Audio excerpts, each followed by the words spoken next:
Assalamu alaikum viewers. Today I am here to discussing about some English words. So basically मैं ये series start करने लगी हूँ जिसके अंदर मैं कुछ वर्ड्स के सिनोनिम्स और इंटोनियम्स आपको बताऊँगी विद मीनिंग्स, ताकि मैं और आप मिलकर अपनी कर सकें अलग अलग तरीक़ों से. So today is the first lecture, 28th of September. We have to use and discussing the three words with synonyms and antonyms. पहला वर्ड हमारे पास है abandon, सेकंड हमारे पास है abase, and the last one is abash. They all are belong to a family. Okay? पहले हम बात करेंगे abandon की. abandon वर्ड होता है तर्क करना. abandon हम उस सिचुएशन में यूज़ करते हैं जब हम किसी चीज़ को छोड़ना चाहते हैं. ठीक है? सो इसके लिए कुछ सिनोनिम्स यूज़ किए जाते हैं जिसमें forsake, leave, give up and relinquish मौजूद है.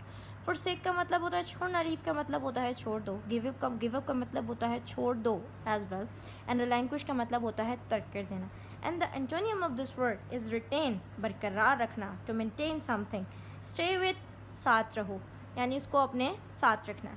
Second one is abase. abase जो है वो हम ऐसे सिचुएशन के लिए यूज़ करते हैं जब हम किसी को लेग डाउन करना चाहते हैं. सिनोनिम्स इस वर्ड के हैं ह्यूमिलिएट. ह्यूमिलिएट का मतलब होता है जलील करना, डिस्ग्रेस, बेइज्जती करना, ब्रिंग डाउन, नीचे लाना, हम्बल, आजिज़. अब हम्बल इसके अंदर दो तरह की मीनिंग कन्वे कर रहा है. आजिज़ का मतलब होता है झुका हुआ.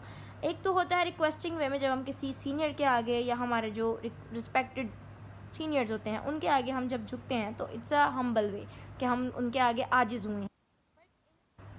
Another meaning of this word the आजिज़ कि हम किसी को अपने आगे ज़बरदस्ती झुकाना चाहते हैं. ठीक है, तो ये दो मीनिंग कन्वे कर रहा है. इसके अलावा इस अबेस वर्ड के एंटोनियम जो हैं वो एग्जैल्ट यानी बुलंद करना, अपलिफ्ट तरक्की देना, उसको बुलंद करना, उसको ऑनर देना, ऑनर इज्जत देना. ठीक है.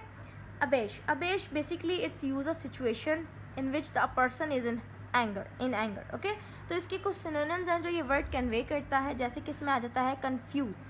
हम किसी को जब उलझाना चाहते हैं किसी देते हैं, अलग अलग तरीके की जो है ना वो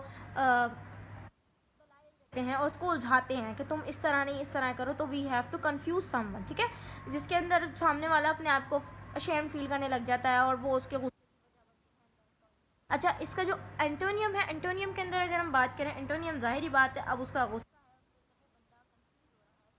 हम इसका होता है एनकरेज, कि हम किसी बंदे को चीयर अप करते हैं कि जो तुम काम कर रहे हो you have to do that, तो आपको ही करना चाहिए. That is a meaning. I hope you understand all the three words. If you have any confusion write in a comment box. Thank you so much.